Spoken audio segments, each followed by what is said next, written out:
ओम अरहम। जैन विश्व भारती लाडनू तुलसी अध्यात्म निडम के तत्वावधान में 17वें प्रेक्षा ध्यान शिविर का आयोजन किया गया। आचार्य श्री तुलसी के सानिध्य में प्रवचन सुनिए। महाप्रज्ञ जी द्वारा प्रदत्त। विषय वाचिक अनुशासन के सूत्र। दिनांक 9 सितंबर 1980।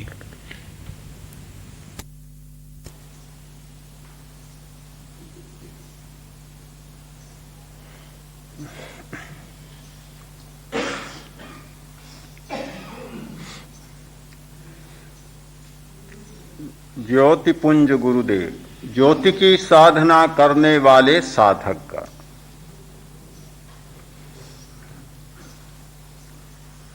एक दर्शन के विद्यार्थी ने पूछा, हमारी दुनिया में सबसे ज्यादा मूल्यवान क्या है? क्या चेतना का मूल्य सर्वोपरि नहीं है? उसी के द्वारा सारे मूल्य प्रस्थापित होते हैं। चेतना का जगत है, इसीलिए मूल्य हैं सारे। यदि चेतना न हो तो कोई मूल्य हो नहीं सकता। उसने अपना मत प्रकट किया, मेरी दृष्टि में सबसे ज्यादा मूल्य चेतना का होना चाहिए।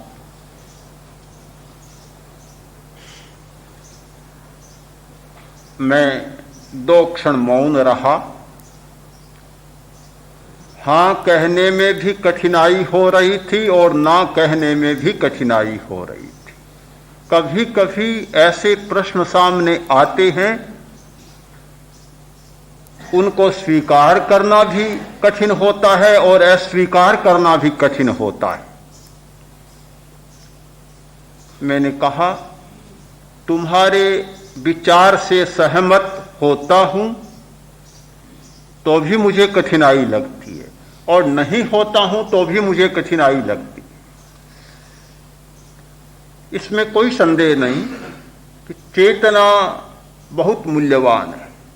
हम सारे मूल्यों की चर्चा कर रहे हैं, चेतना के आधार पर कर रहे हैं।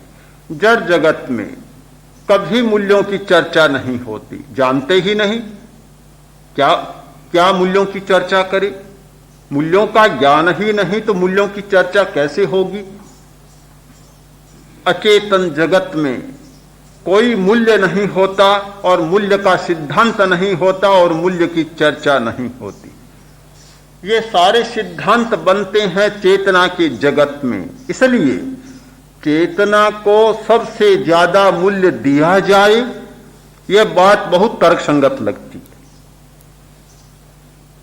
किंतु जब सर्वांगीण दृष्टिकोण से देखता हूं तो मुझे लगता है कि ये बात तर्कसंगत प्रतीत होती है, पर जरा त्रुटिपूर्ण है। इसमें जरा त्रुटि है। चेतना मूक है, वाणी नहीं है चेतना के पास। चेतना अपने तक सीमित है, विस्तार नहीं होता। हमारा चेतना का जगत बहुत छोटा है। दुनिया का सारा विस्तार वाणी के माध्यम से हुआ है। यदि वाणी न हो, हमारी दुनिया सिमट जाए। यदि भाषा न हो, शब्द न हो, तो सारी दुनिया सिमट जाए। फिर कोरा व्यक्ति बचेगा, समाज नहीं बनेगा, संबंध नहीं बनेगा। समाज का विस्तार, संबंधों का विस्तार सब वाणी के माध्यम से होता है। इसलिए मेरी दृष्टि में सबसे ज्यादा मूल्य हमारी दुनिया में वाणी का है।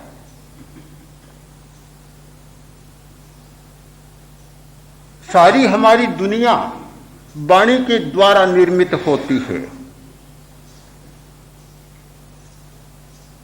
मुझे लगता है यह कहने में कोई कठिनाई नहीं। जिन दार्शनिकों ने ये कल्पना की कि संसार शब्द से पैदा हुआ है। प्रारंभ में शब्द पैदा हुआ और शब्द से सारी सृष्टि बनी। मुझे लगता है कि एक दृष्टि से उन्होंने वास्तविकता को ध्यान में रखकर यह बात कही होगी। सृष्टि का विस्तार सारा वाक से होता है, वाणी से होता है। यदि वाणी नहीं होती तो एक आदमी दूसरे आदमी के साथ कोई संबंध स्थापित नहीं कर पाता, कोई माध्यम ही नहीं बनता। न स्मृति होती, न कल्पना होती, न चिंतन होता। ज्ञान के तीन पहलू हमारे सामने हैं, स्मृति, कल्पना और चिंतन, और तीनों वाणी के आश्रित हैं। मन को और वाणी को अलग करना समझ में भी नहीं आता। क्या वास्तव में मन और वाणी दो हैं? बहुत टेढ़ी बात है। जैन आचार्यों ने इस प्रश्न पर बहुत गहराई से सोचा और उन्होंने कहा कि एक स्थिति में जाकर भाषा और मन दो नहीं है, एक बन जाते हैं। पर्याप्तियां 6 नहीं 5 बन जाती हैं। आज के मनोवैज्ञानिक भी इसी भाषा में सोच रहे हैं कि वास्तव में मन और भाषा को सर्वथा पृथक नहीं किया जा सकता। मन का काम है चिंतन करना, मनन करना, कल्पना करना और स्मृति करना। क्या कोई ऐसी स्मृति है कि स्मृति है और साथ में भाषा नहीं? भाषा से मुक्त कोई स्मृति हमारी नहीं हो सकती। क्या कोई ऐसी कल्पना है कि कल्पना तो है साथ में भाषा नहीं है, शब्द नहीं है? शब्द से मुक्त कोई कल्पना नहीं हो सकती। कल्पना के लिए शब्द चाहिए, स्मृति के लिए शब्द चाहिए। तो चिंतन ऐसा होता होगा कि जहां चिंतन तो है और शब्द नहीं है। ऐसा भी नहीं होता। शब्दातीत कोई चिंतन नहीं होता। चिंतन को शब्द चाहिए। स्मृति, कल्पना और चिंतन तीनों को शब्द की आवश्यकता है, भाषा की जरूरत है। तब फिर सीमा कहां है कि जहां मन और वाणी को अलग किया जाए? एक सिद्धांत लगता है कि ठीक फिट बैठेगा। भाषा को मूक मन कहा जा सकता है और मन को मुखर भाषा कहा जा सकता है। जब मन मुखर होता है, बोलने लगता है, तो मन का नाम भाषा हो जाता है, और जब भाषा मूक बनती है तो उसका नाम मन हो जाता है। कितना ही बड़ा ज्ञानी है, अतीन्द्रिय ज्ञानी, यदि भाषा नहीं है तो वह दुनिया के काम का नहीं होगा। चाहे केवल ज्ञानी हो, अवधिक ज्ञानी हो। केवल ज्ञानी भी मूंगा हो सकता है, नहीं बोलने वाला हो सकता है। अतीन्द्रिय ज्ञानी भी मूंगा हो सकता है, पर दूसरे के लिए कोई काम का नहीं होता। मुनि को कहा जाता है तिन्नाणम तारयाणम, स्वयं तरे और दूसरों को तारे। स्वयं समस्याओं का पार पाए और दूसरों को समस्याओं के पार पहुंचाए। ये तिन्नाणम तारयाणम वाली बात है। ये भाषा के माध्यम से ही संभव हो सकती है। भाषा के बिना ये दोनों बातें नहीं होती। या तो फिर स्वयं तरने वाला होगा या दूसरों को तारने का झूठा प्रयत्न करने वाला होगा, पर तिन्नाणम तारयाणम वाली बात नहीं बनती है। दुनिया में 3 प्रकार के लोग होते हैं। बादशाह को जरूरत थी नौकर रखने की, बुलाया बहुत सारे लोगों को। जब आदमी को रखना है तो परीक्षा करनी जरूरी है, क्योंकि आदमी बहुत काम देने वाला भी होता है और आदमी बहुत खतरनाक भी होता है। तो कोई खतरनाक आदमी न आ जाए, इसलिए परीक्षा करनी जरूरी थी। बादशाह ने कहा, मुझे अपने नौकर चाहिए, अपने कर्मचारी चाहिए, मैं स्वयं परीक्षा करूंगा। तीनों को सामने खड़ा कर दिया। बादशाह ने कहा कि बताओ, मेरी दाढ़ी में और तुम्हारी दाढ़ी में एक साथ आग लग जाए तो क्या करोगे? बड़ा अजीब प्रश्न था। तपाक से पहला बोला कि हुजूर, आपकी दाढ़ी की आग बुझा दूंगा, मेरी दाढ़ी की आग की कोई चिंता नहीं करूंगा। दूसरा बोला, नहीं, पहले मैं अपनी दाढ़ी की आग बुझाऊंगा, फिर कोई बात सोचूंगा।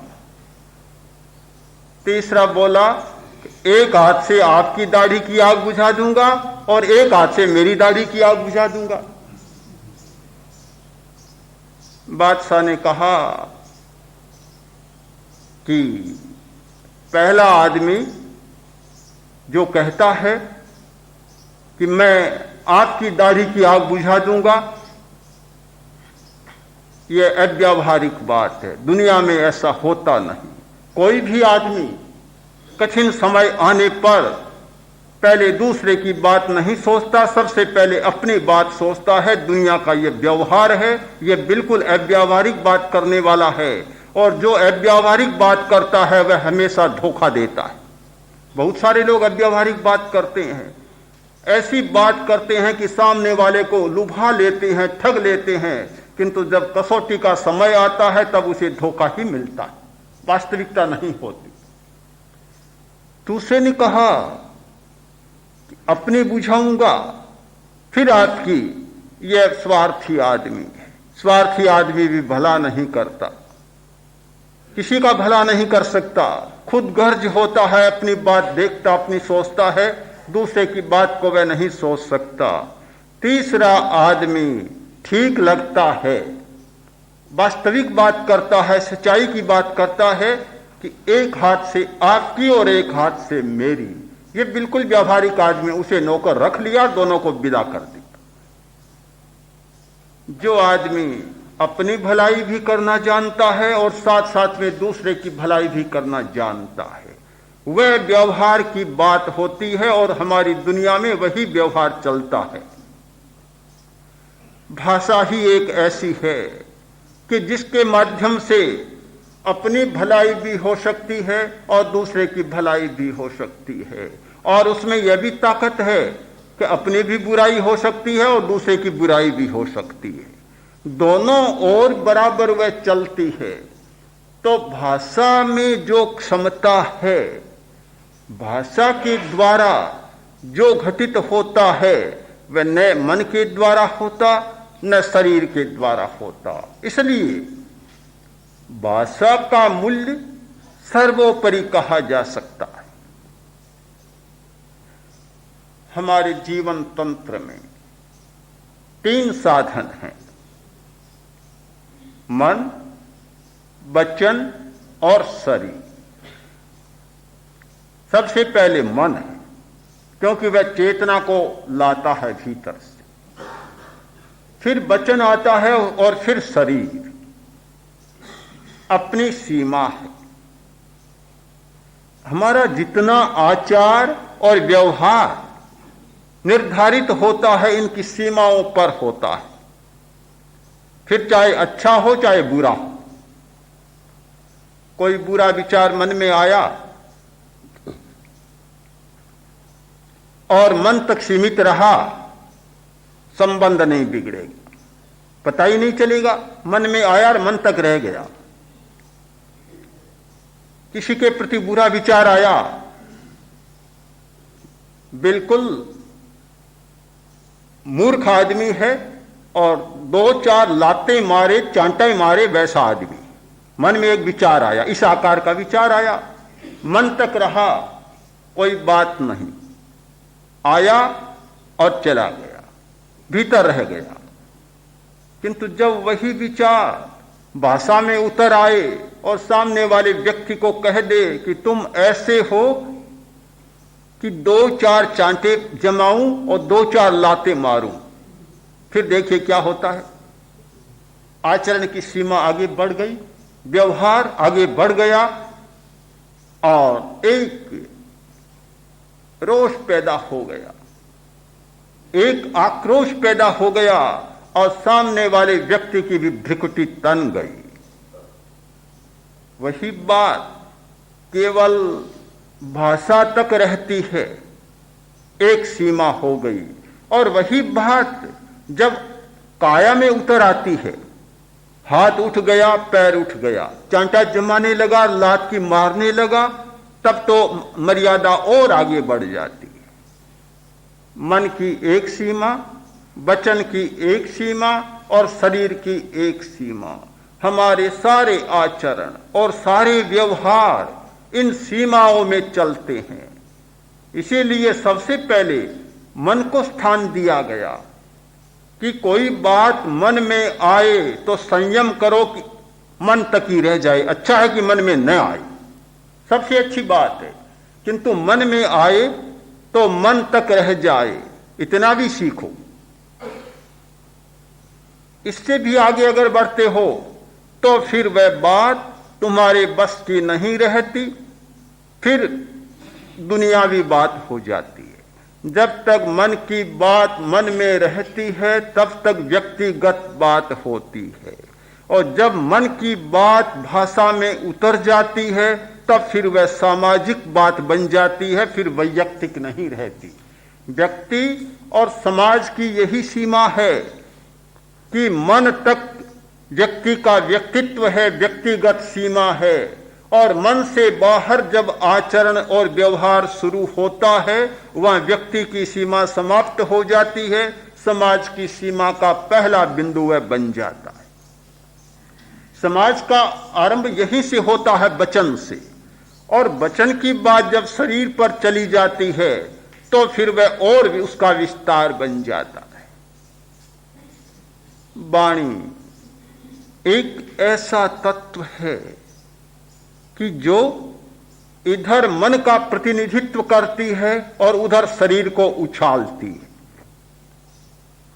मुझे बहुत विस्तार में जाने की जरूरत नहीं, सभी लोग जानते हैं कि वे किसी से लड़ते हैं तो वाणी के द्वारा लड़ते हैं, किसी से प्रेम करते हैं तो वाणी के द्वारा करते हैं, किसी को अपना बनाते हैं तो वाणी के द्वारा बनाते हैं, और किसी को विरोधी बनाते हैं, शत्रु बनाते हैं तो वाणी के द्वारा बनाते हैं। वाणी की इतनी बड़ी शक्ति है, एक बात मुंह से निकलती है और सामने वाले व्यक्ति को जो चाहे सो बना देती है। अंग्रेज पानी में डूब रहा था, किसी ने देखा, भारतीय ने, मन में करुणा जागी और उसे तत्काल निकाल लिया। तैरना जानता था, गहरा पानी था, निकाल लिया, तट पर लाकर खड़ा कर दिया। तगड़ा आदमी था निकालने वाला। अंग्रेज ने कहा थैंक यू।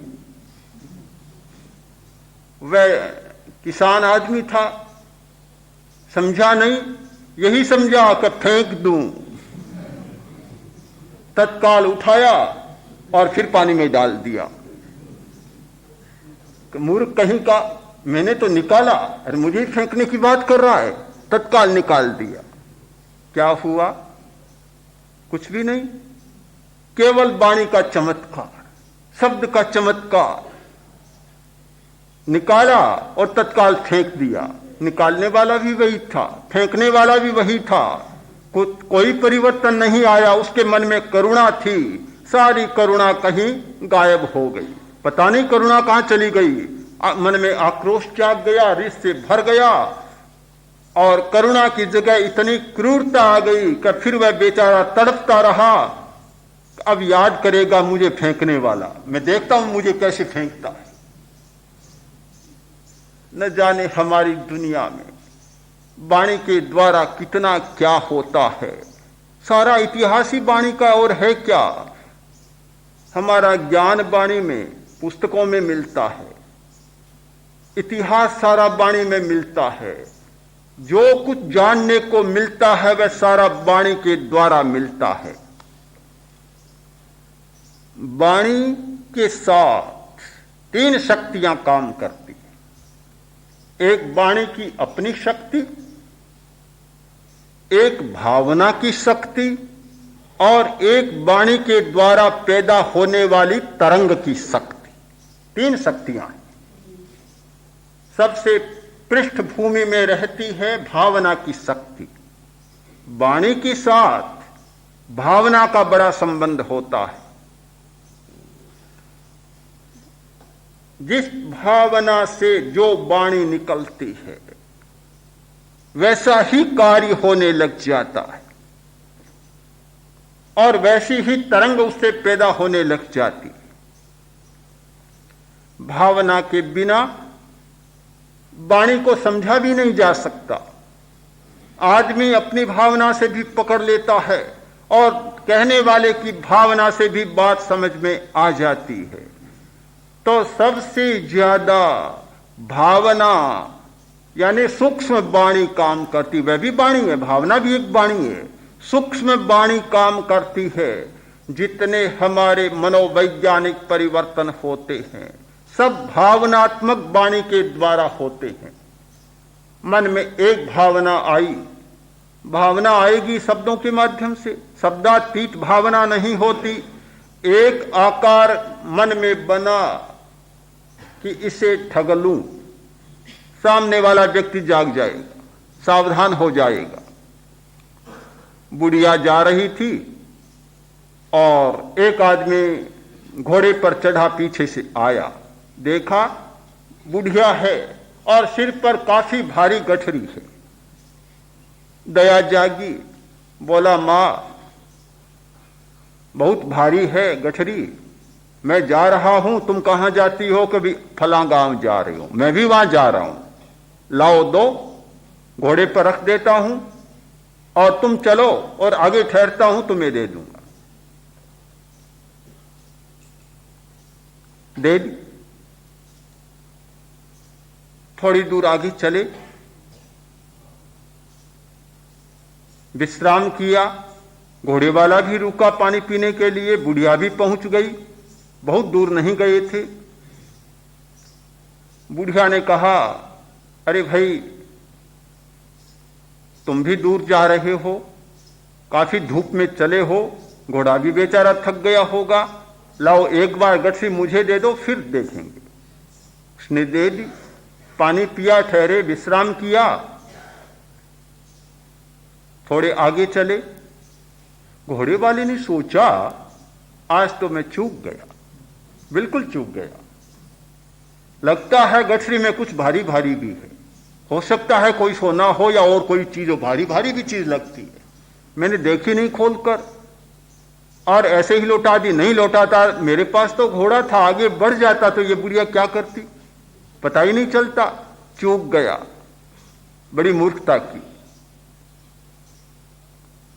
थोड़े चले, साथ साथ चला और थोड़ी दूर चलने के बाद बोला, बुढ़िया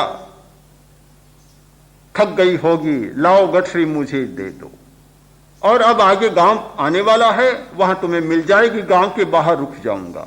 बुढ़िया बोली, नहीं दूंगी, नहीं दूंगी। क्यों नहीं दोगी? कि जो तुझे कह गया वह मुझे भी कह गया। भावना की शक्ति काम करती है। उसके पीछे जिस प्रकार की भावना जुड़ती है, भावना हमारी सूक्ष्म भाषा है, हमारी सूक्ष्म वाणी है। एक व्यक्ति के मन में जो भाव की भाषा बनती है, सामने वाले व्यक्ति के मस्तिष्क में भी उसकी प्रतिक्रिया भाषा में बन जाती है।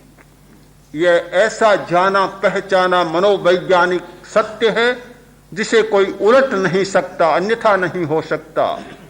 एक व्यक्ति एक के बारे में अच्छा विचार करता है, अच्छी भावना करता है, सामने वाला अपने आप अच्छा बन जाएगा। बुरा विचार करता है, सामने वाले के मन में भी उसके प्रति अप्रियता की भावना अनजाने में आ जाएगी। वाणी की एक शक्ति है भावना की, दूसरी शक्ति है उच्चारण की, उच्चारण, और उसी के आधार पर सारे मंत्र शास्त्र का विकास हुआ है। इन दोनों शक्तियों के आधार पर, भावना और उच्चारण के आधार पर मंत्र शक्ति का विकास हुआ है, और तरंग का सिद्धांत भी उसके साथ जुड़ता है। आज वाणी पर जितनी आधुनिक खोजें हुई हैं, मंत्र शास्त्रीय खोजें हुई हैं, ये तीनों बातें जुड़ी हुई मिलती है। पहली बात भावना, दूसरा उच्चारण। उच्चारण के द्वारा एक वाणी की शक्ति बनती है, क्योंकि उच्चारण के साथ साथ तरंग पैदा होती है। एक शब्द का उच्चारण होता है, अल्फा तरंग पैदा हो जाती है। एक शब्द का उच्चारण होता है, थेल्टा तरंग पैदा हो जाती है। एक शब्द का उच्चारण होता है और वीटा तरंग पैदा हो जाती है। इन तरंगों के आधार पर मंत्रों की कसौटी की जा रही है। ओ का उच्चारण होता है, अल्फा तरंग पैदा होती है और मस्तिष्क बिल्कुल शिथिल बन जाता है। जैसे जैसे मस्तिष्क की शिथिलता बढ़ती है, अल्फा तरंग पैदा होती चली जाती है। शिथिलन के लिए बहुत महत्वपूर्ण यह प्रक्रिया है। जितने बीज मंत्र ए, सी, आ, उ, शा और हम, ओम, ह्रीम, श्रीम, क्लीम, क्ष्वीम, जितने बीज मंत्र हैं, उनकी अपनी अपनी अलग तरंगें पैदा होती हैं, और वे तरंगें हमारे मस्तिष्क को प्रभावित करती है, हमारे ग्रंथि संस्थान को प्रभावित करती है, अंतःस्रावी ग्रंथियों के स्राव को संतुलित करती है। ग्रंथियों का स्राव संतुलित नहीं होता, एक शब्द का उच्चारण होता है, जप होता है, संतुलन बैठ जाता है। मस्तिष्क अस्त व्यस्त होता है, एक शब्द का जप शुरू होता है और सब कुछ ठीक हो जाता है। हम एक प्रयोग कर रहे हैं जप का, ध्यान के साथ साथ एक जप का भी विशेष प्रयोग चल रहा है। हमने देखा कि किस प्रकार की एकाग्रता और ऐसी शांति की तरंगे आती है कि इस गर्मी में भी कभी कभी ठंड जैसी स्थिति बन जाती। जाने प्रयोग है, कोई छिपे नहीं है कि रंग का 1000 बार उच्चारण किया गया और 1 डिग्री तापमान बढ़ गया, और आज भी आप बढ़ा सकते हैं, स्वयं परीक्षण कर सकते हैं। रंग अग्निबीज है, उसमें अग्नि परमाणु हैं और उस प्रकार की तरंगे बनती हैं जो अग्नि को पैदा करने वाली होती है। तो ठंडक पैदा करने वाले मंत्र बीज भी हैं, स्तंभन करने वाले मंत्र बीज भी हैं, आकर्षण और वशीकरण करने वाले मंत्र बीज भी हैं। ये सारी तरंगे होती है। तरंगों का प्रभाव आज छिपा नहीं, आज तो बहुत स्पष्ट हो गया कि सब कुछ हमारी दुनिया में हो रहा है वह तरंगों के द्वारा हो रहा है। चिंतन की तरंग, भाषा की तरंग, शरीर से निकलने वाली तरंग, हर बात की तरंग, और हमारी सारी दुनिया नाना प्रकार की ऊर्मियों और तरंगों से आकुल हो रही है, और जहां कहीं देखे वहां तरंग ही तरंग है। तरंगातीत वही हो सकता है जो भाषा से परे चला जाता है। जब तक भाषातीत नहीं होता, कोई आदमी विकल्पातीत नहीं होता, चिंतनातीत नहीं होता, तब तक कोई तरंगों से परे हो नहीं सकता। हम ध्यान का प्रयोग कर रहे हैं निस्तरंग जगत का अनुभव करने के लिए, किंतु तरंग के जगत से परे जाना, इस गुरुत्वाकर्षण को तोड़कर और उससे बाहर अंतरिक्ष में जाना कोई साधारण बात नहीं है, बड़ी कठिन बात है। किंतु मनुष्य का मनोबल दृढ़ होता है, संकल्प दृढ़ होता है, चेतना प्रबल होती है कि गुरुत्वाकर्षण को भी उसने भेद डाला और अंतरिक्ष की यात्रा भी कर ली। जब कोई वैज्ञानिक पद्धति के अनुसार अंतरिक्ष की यात्रा कर सकता है तो ध्यान की पद्धति के द्वारा निस्तरंग चेतना का दर्शन नहीं कर सकता, उसकी यात्रा नहीं कर सकता, यह कभी संभव नहीं, हो ही नहीं सकता। बिल्कुल संभव है कि ऐसा किया जा सकता है। शिविरार्थी स्वयं अपने ऐसे अनुभव हमारे सामने प्रस्तुत कर रहे। वाणी की शक्ति का विकास कैसे हो, उसकी अशुद्धि मिट जाए। जब तक वाणी की अशुद्धि नहीं मिटती, वाणी के दोष मल समाप्त नहीं होते, तब तक वाणी की शुद्धि नहीं हो सकती। उसकी अशुद्धि मिटाने का एक उपाय है प्रलंबनादाभ्यासेन वाक् शुद्धि। प्रलंबनाद का अभ्यास, ध्वनि का प्रलंब अभ्यास मन के साथ, भावना के साथ संपर्क स्थापित करने के लिए प्रलंबनाद का अभ्यास बहुत महत्वपूर्ण होता है। यह उच्चारण का एक प्रकार है। व्याकरण में उच्चारण के कई प्रकार होते हैं, उदात्त, अनुदात्त, स्वरित, ह्रस्व, दीर्घ, प्लुत, अनेक प्रकार होते हैं। ह्रस्व उच्चारण का एक लाभ होता है, दीर्घ उच्चारण का दूसरा लाभ होता है और प्लुत उच्चारण का और कोई लाभ होता है। उच्चारण हमारा जितना लंबा होता चला जाए उतने ही ऊर्जा पैदा होती चली जाएगी और मन के साथ हमारा संपर्क स्थापित होता चला जाए। अरहम का उच्चारण करते हैं, लंबा उच्चारण होता है। ओम का उच्चारण करते हैं, लंबा उच्चारण होता है। लंबे का भी एक सिद्धांत है। साम वेद में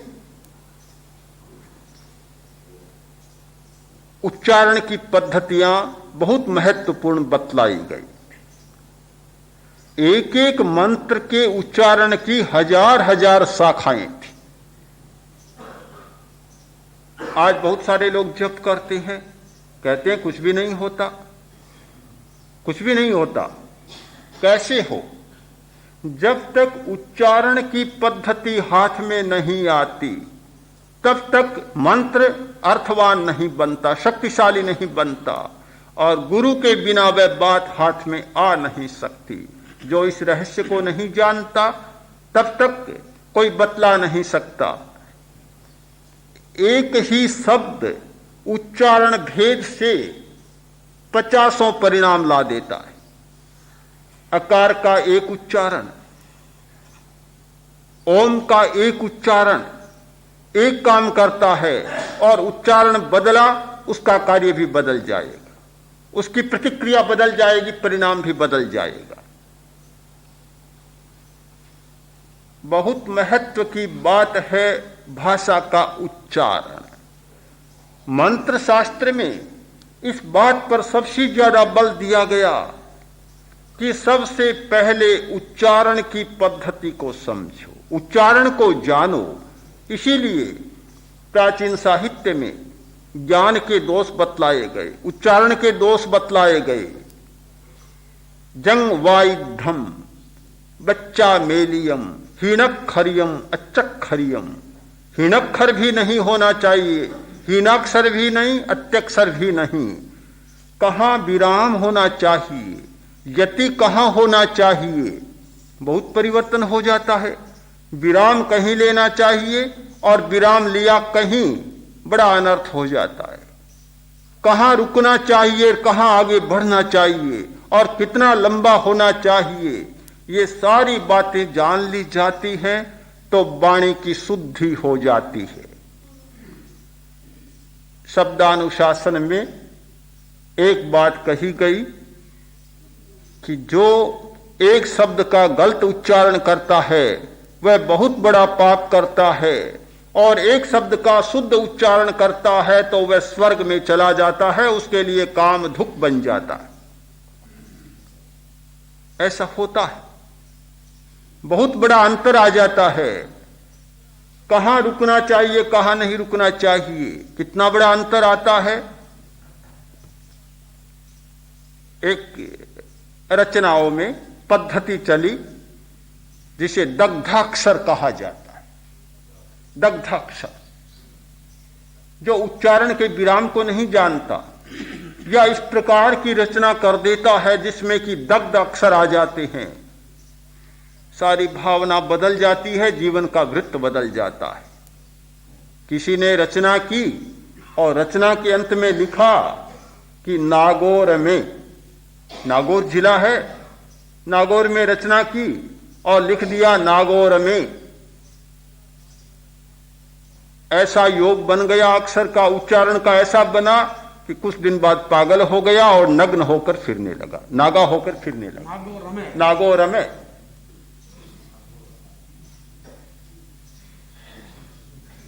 वाणी का ऐसा संयोजन, शब्दों का ऐसा संयोजन और शब्दों का ऐसा उच्चारण हमारी भावना को प्रभावित कर देता है। उच्चारण की शक्ति, भावना की शक्ति और तरंग की शक्ति, ये तीनों बातों को समझना वाणी को शुद्ध करने की प्रक्रिया है, और प्रलंबनाद उसी का एक संकेत है। दूसरा उपाय वाणी को शुद्ध करने का है सत्य परत्वेन च। उच्चारण का भी विवेक कर लिया, तरंगों को भी समझ लिया, किंतु उसके पीछे जो भावना का बल है वह गलत है, असत्य है, सब कुछ काम बिगड़ जाएगा। आज की समस्याओं का यदि हम विश्लेषण करें तो मुझे लगता है कि असत्य का सहारा बहुत लिया जा रहा है और इसीलिए सारी समस्याएं जटिल बनती जा रही। आप सोचेंगे कि असत्य के बिना समाज का व्यवहार ही नहीं चलता। सारी राजनीति कूटनीति के आधार पर चलती है और कूटनीति सारी झूठ के आधार पर चलती है। कैसे काम चले? समाज का छोटे से बड़ा व्यवहार सत्य के बिना नहीं चलता। एक आदमी झूठ बोलता है, बच जाता है, सच कह देता है, मारा जाता है, मारा जाता है। बड़ी कठिनाई पैदा होती है। जज के सामने अपराधी खड़ा, जज ने कहा देखो सच सच बोलना, झूठ मत बोलना, तुम जानते हो झूठ बोलने से क्या होता है, कहां जाओगे? बोला जानता हूं। कहां जाओगे? मरकर नरक में जाऊंगा। सच बोलने का परिणाम जानते हो कि जानता हूं, क्या होगा? कि जेल में जाऊंगा। बिल्कुल साफ बात है। मरने के बाद मिलेगी। हाँ, मरने के बाद नरक में जाऊंगा दूर की बात है, पर सच बोलूंगा तो पहले ही जेल में चला जाऊंगा। हमारी दुनिया का व्यवहार ही कुछ ऐसा बन गया। प्रत्येक आदमी के मन में यह आस्था जम गई और कूट कूट कर यह श्रद्धा बैठ गई कि इस दुनिया में, इस समाज में सत्य बोलने का मतलब है आपदाओं को मोल लेना और कठिनाइयों में फंस जाना। झूठ बोलने में जो होशियार होता है वह निकल जाता है। बड़े से बड़ा अपराध करो, दंड का काम करो, गलत काम करो, कुछ भी करो, किंतु बोलने की चतुराई चाहिए, वाणी का चातुर्य चाहिए, झूठ को छिपाने की ताकत चाहिए, फिर कोई खतरा नहीं है दुनिया में। और जो सच बोलना जानता है दब्बू होता है, मूर्ख होता है, पागल होता है और सारी दुनिया भर की कठिनाइयों को झेल लेता है। इस आस्था ने आज सारे व्यवहार को गड़बड़ा दिया, सारी समस्याएं पैदा हो गई। हम चाहते हैं अतिक्रमण मिटे, अत्याचार मिटे, अनाचार मिटे, सच्चाई आए, ईमानदारी आए, सत्य का विकास हो। पर कैसे हो? मूल को तो काटा जा रहा है, मूल में ही भूल होती है, तब हो कैसे? भगवान महावीर ने सत्य के लिए एक बहुत सुंदर सूत्र दिया, काया की सरलता, भावों की सरलता, वचन की सरलता और अविसंवादिता, यानी विसंगतियों से परे हो जाना, विसंवाद न होना। एक दिन एक बात कह देना और दूसरे दिन दूसरी बात कह देना, यह विसंवाद होता है। सत्य वह होता है जो अविसंवादी हो। 10 वर्ष पहले बात कहे, 10 वर्ष बाद कहेगा तो वही बात होगी, कोई फर्क नहीं पड़ेगा, जबान नहीं बदलेगी, विसंवादिता नहीं आएगी। सत्य का सूत्र पर काया भी टेढ़ी, भाव भी टेढ़ा, वचन भी टेढ़ा और विसंवादिता। लगता है कि वाणी की शक्ति कहां से प्राप्त हो, वाणी की शुद्धि कैसे हो? एक वाणी की शुद्धि हो जाती है, उसके मुंह से अचानक भी कोई बात निकल जाती है तो उस बात को होना ही पड़ता है, फिर वह अन्यथा नहीं हो सकती, जिससे साधना के क्षेत्र में वचन सिद्धि कहा गया। वचन सिद्धि का सबसे बड़ा साधन है सत्य। जो व्यक्ति सत्यवादी होता है, उसके मुंह से कोई बात निकल जाती है, उस बात को कोई बदल नहीं सकता, अन्यथा नहीं कर सकता, उसे होना ही पड़ता है। उसकी वाणी में इतनी तरंगों की शक्ति, परमाणुओं की शक्ति आ जाती है कि प्राकृतिक घटना को भी वैसा होना पड़ता है। हमने सुना है कि कुछ साधु विहार करते, धूप होती, बादल बन जाते। ऋषिराय के बारे में कहा जाता है कि ऐसी घटना हो जाती, प्राकृतिक घटना बदलती है। एक व्यक्ति में इतना बल होता है सत्य का, ब्रह्म का, कि प्रकृति भी उससे प्रभावित हो जाती है। बादल नहीं होते हैं, बादल बन जाते हैं, और बादल होते हैं वे बिखर जाते हैं, और भी न जाने क्या क्या घटनाएं प्रकृति में घट जाती है। सत्य की अपनी ताकत होती है। किंतु जब बचपन से ही हमें यह पाठ मिलता है कि सच बोलोगे तो मारे जाओगे, झूठ बोलोगे तो काम अच्छा चलेगा, व्यवहार अच्छा चलेगा, दुकान अच्छी चलेगी, संबंध अच्छे चलेंगे, सब कुछ ठीक ठाक चलेगा, इन सच की बात कहने वालों के फरेब में मत आ जाना, धोखा खाते रहोगे। जब यह जीवन का मंत्र मिलता है, जीवन की खूंटी मिलती है, उस दुनिया में और उस समाज में हम सत्य की बात को बहुत चर्चित करें, मुझे लगता है कि अव्यावहारिक बात मानी जाएगी। चर्चा करने वाला अव्यावहारिक और शायद सुनने वाले भी बहुत व्यवहारिक कैसे हो सकेंगे। वाणी की शुद्धि का दूसरा उपाय है सत्य परक होना। प्रयोग करके हम देख लें, जिन लोगों ने प्रयोग किया, सत्य पर दृढ़ निष्ठा जमी, कैसा बदला। कई लोगों ने सुनाया कि हमने अनुव्रत स्वीकार किया, दुकान का काम शुरू किया, सच सच बताना शुरू किया, काम चला नहीं। लोगों ने सोचा कि यह धोखा है, ग्राहक आते और चले जाते, कोई मानते नहीं। जो बहुत बढ़ा चढ़ाकर भाव बताते, ये बताते कि इतने में खरीदा है, इतना तो होगा ही, माल बिकता चला जाता। हम वास्तव में बताते हुए इतने में खरीदार, इतना मुनाफा मुझे लेना है, चले जाते ग्राहक। किंतु 6 महीने के बाद ये परिणाम आया कि सारी आसपास की दुकानें तो कमजोर पड़ गई और सारे ग्राहकों की भीड़ मेरी दुकान पर होने लग गई। हमारी यदि निष्ठा हो तो सत्य का परिणाम जरूर आता है, किंतु प्रश्न तो मूल निष्ठा का है कि वह बनती ही नहीं, बनने से पहले ही मर जाती है। प्रश्न तो वही है, यदि वास्तव में निष्ठा बने और सत्य का प्रयोग हो तो वाणी में भी वह ताकत आ जाती है कि वचन की सिद्धि हो जाती है और शुद्धि हो जाती है और फिर जो हम चाहते हैं वह बात बन जाती है। तो काया की शुद्धि जरूरी है, मन की शुद्धि भी जरूरी है। काया और मन दोनों के बीच में बैठी है हमारी सरस्वती, हमारी वाग देवता। जब तक वाग देवता की शुद्धि नहीं होती तो फिर काया भी टेढ़ी बन जाती है।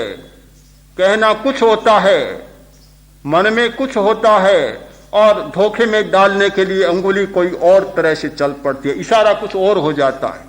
काया भी अशुद्ध बन जाती है और मन भी अशुद्ध बन जाता है। इसलिए इस वाग देवता की, सरस्वती की आराधना साधक के लिए बहुत जरूरी।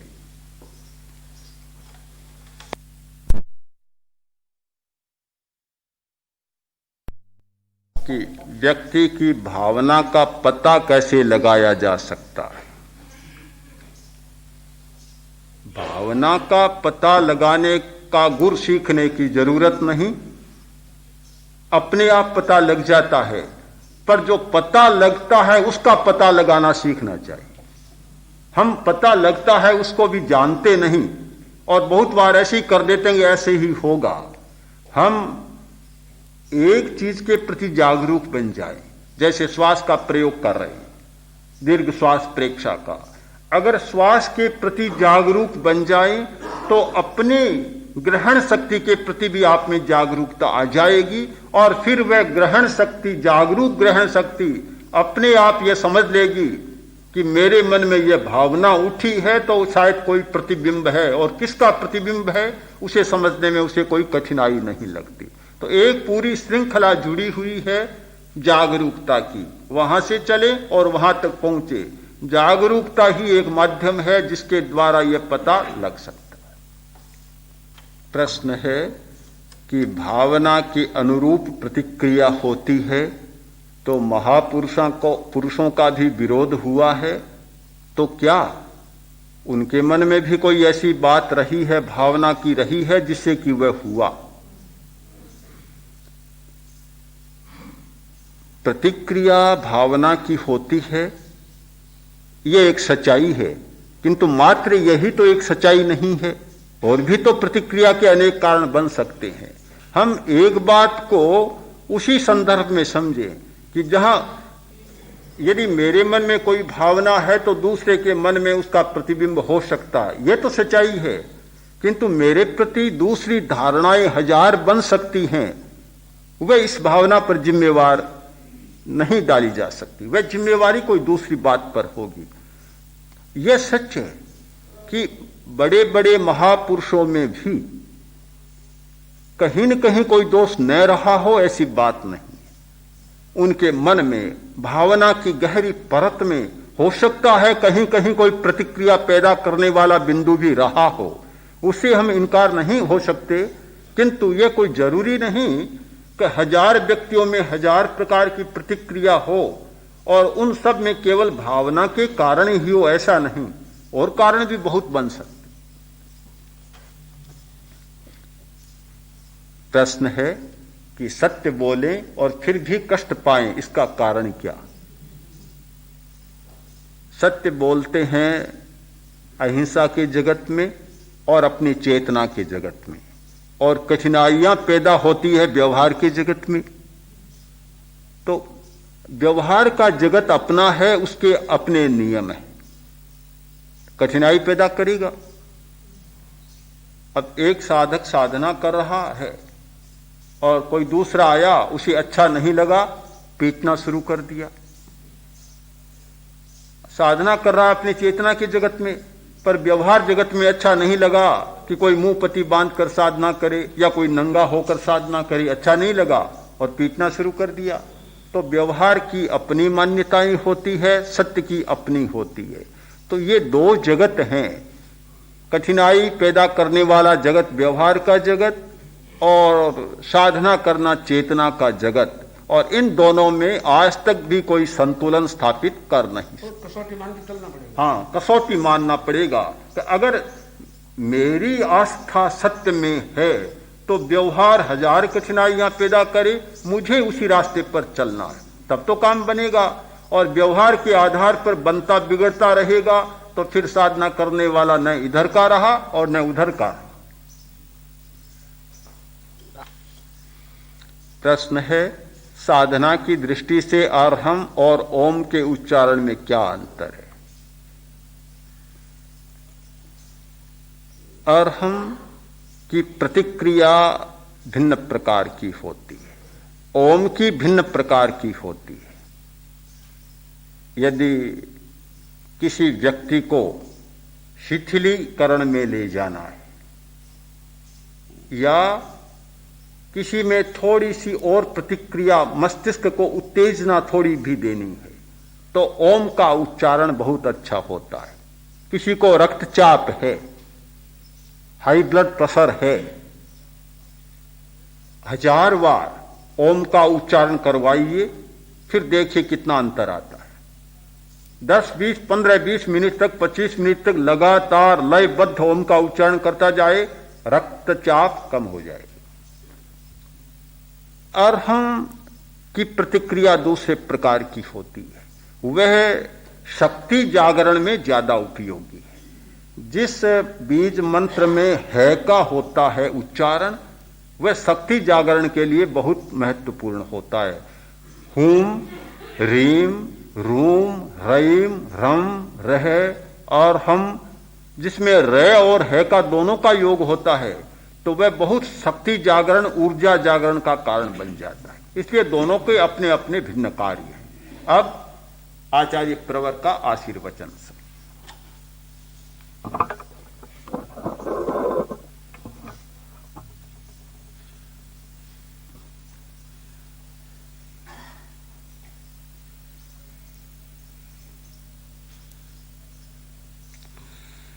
वाक शुद्धि में विश्वास करने वाले साधक साधिकाओं,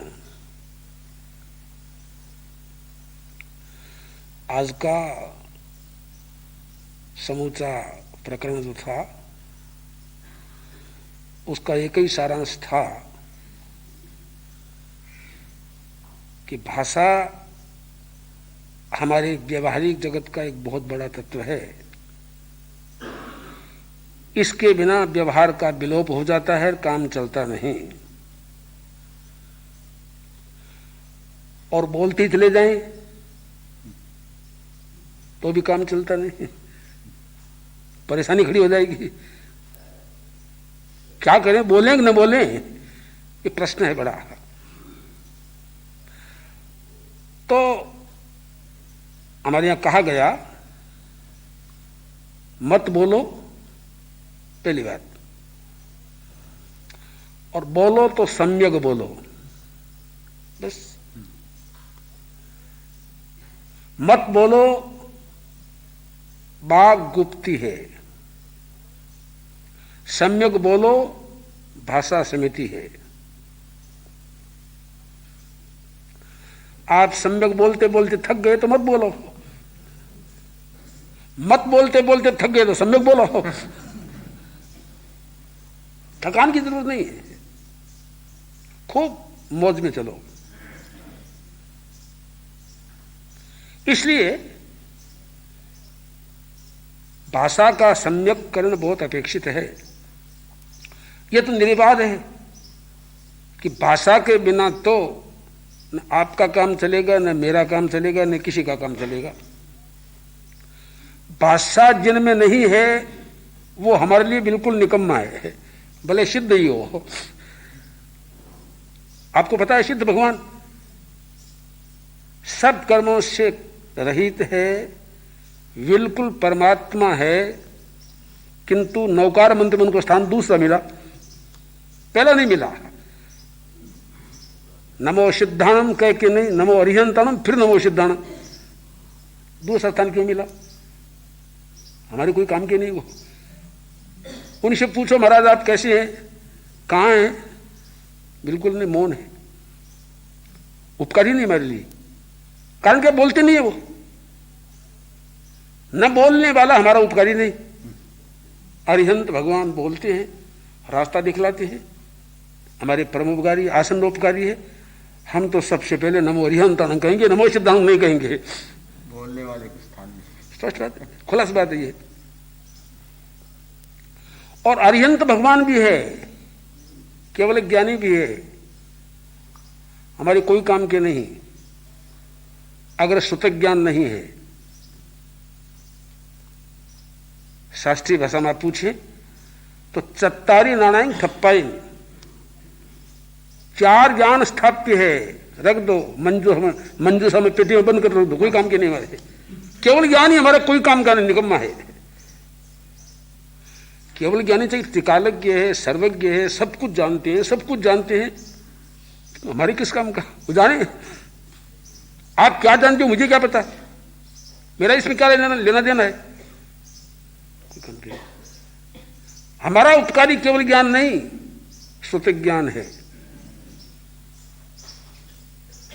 सुतक ज्ञान से बढ़कर कोई ज्ञान नहीं, समझे आप? उद्देश्यो समुद्देश्यो अणुन्ना अणुयोगो। सुतक ज्ञान का उद्देश्य होता है, समुद्देश्य होता है, अणुज्ञा होती है, अनुयोग होता है। इन सारा ज्ञान का व्यवहार सुतक ज्ञान से चलता है। और सुतक ज्ञान वांगमय है, वांगमय है, इसमें तो कोई हिचकिचाहट की बात है ही नहीं। वाणी बहुत उपकारी है, भाषा बहुत काम की चीज है। और ये दो बातें बतलाई बहुत ही अच्छी थी कि वाणी का हम शुद्धिकरण कैसे करें, प्रलंब उच्चारण करें, प्राणायाम करें, इससे भाषा का शुद्धिकरण होता है। आप कहेंगे प्राणायाम किन किन को आता है, प्राणायाम कैसे करें? मैं नहीं समझता प्राणायाम कौन नहीं करता है। ऐसा कोई आदमी बतलाइए प्राणायाम नहीं करता हो। प्रज्ञा प्रदीप में सीखने की जरूरत नहीं। जितने संगीत गाने वाले प्राणायाम नहीं करते हैं क्या? गाते समय क्या श्वास लेते हैं? बिल्कुल नहीं, एकदम प्राणायाम हो रहा है, पूरा करना। हाँ एकदम, जितना लंबा आप तैर लेंगे बिल्कुल श्वास को रोकना पड़ेगा। गाने को छोड़ दीजिए आप, मैं बोल रहा हूं, बोलना श्वास लेना साथ साथ नहीं चलेगा। बिल्कुल देख लीजिए, शब्दों को रोकूंगा तब श्वास लूंगा कि भाई श्वास खाओ, उसका मतलब क्या? बोलते समय श्वास नहीं लिया जाता, अपने आप प्राणायाम हो रहा है। बहुत सारी प्रक्रिया ऐसी जिनको साधना की जरूरत नहीं, अपने आप आती है। साधना में तो उनको ठीक किया जाता है। तो ये प्राणायाम और वाणी का सम्यक योग, लंबा उच्चारण बहुत काम का होता है। एक व्यक्ति खड़ा होता है भाषण देने के लिए और गप गप गप गप बोलता चला जाता है, एकदम पल्ले नहीं पड़ता कुछ, क्या बोल गया पता नहीं चलता है। और एक धीमे धीमे शब्द को ठहरा ठहरा के विराम ले लेके बोलता है, सुनने वाले के गले उतरता रहता है, उनको आनंद आता रहता है और खुद को भी विश्राम मिलता रहता है। होता ही ऐसा। तो आप देखिए, मैं मेरी घटना बतलाऊं।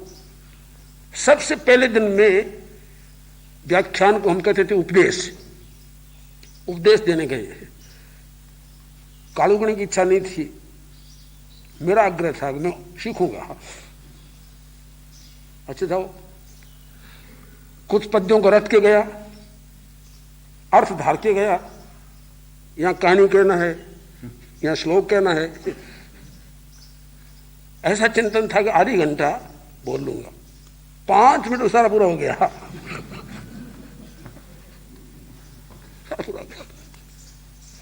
अब व्याख्यान में आना था कालुगुणी को, अब मैं देखता हूं पीछे से है नहीं।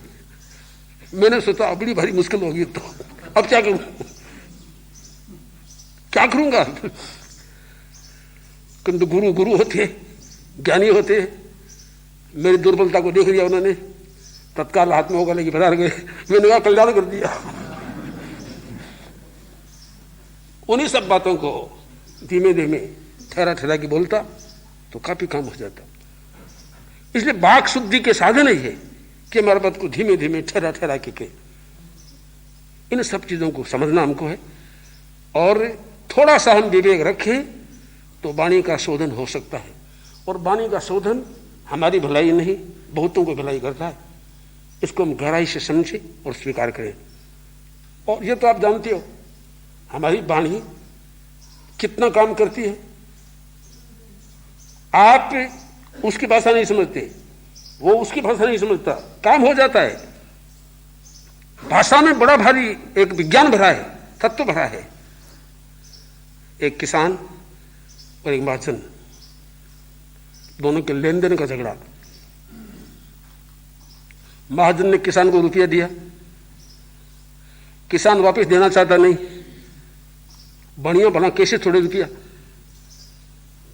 मुश्किल होगी। आखिर उसने कहा मैं तुझे कोर्ट में खड़ा करूंगा, मैं बहुत बुरा हूं, मेरा पैसा दे दे तू। उसने कहा कि मैं तो नहीं दूंगा। कोर्ट में ले गया, बोला कि ये इतना रुपया मैंने उसको दिया है और आप मेहरबानी करके मुझे पैसा दिलाओ। समझ लिया कि जज साहब है, कुछ नाश्ता करते हैं, नाश्ता पानी कुछ करते हैं। एक बड़ी जैसी पाग लाया, पाग और फेंट कर दी। शिष्टाचार गया, भावना तो वो थी जैसा ने पाग को रख लिया। उसको पता चला किसान को कि यहां तो पहुंच गई, बहुत बड़ी सबूत पहुंच गई है। तो उसने सोचा मैं उससे बड़ी सबूत पहुंचाऊं। उसने काली काली भैंस लाके भेंट कर दी। इसको पता नहीं।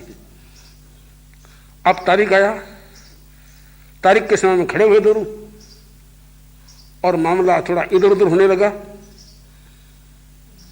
बढ़िया बोला, हुजूर मेरी पगड़ी की लाज रखना है, मेरी पगड़ी की लाज रखना है। जज साहब समझ गए। जज साहब ने कहा आपकी पगड़ी को भैंस चढ़ गई।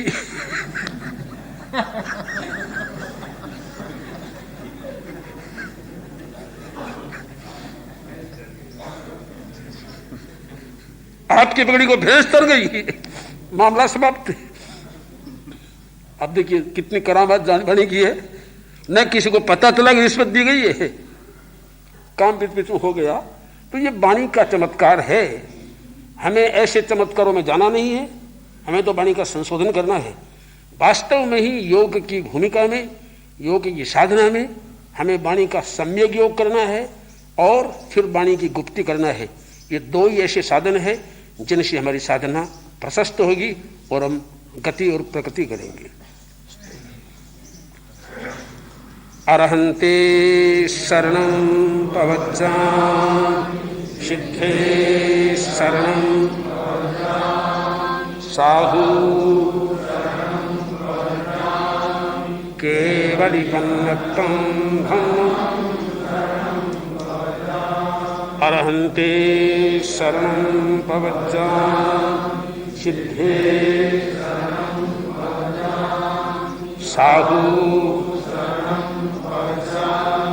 केवलिपन्नतं धम्मं। अरहन्ते शरणं पवच्चामि, सिद्धे शरणं साहू शरणं पवच्चामि, केवलिपन्नतं धम्मं।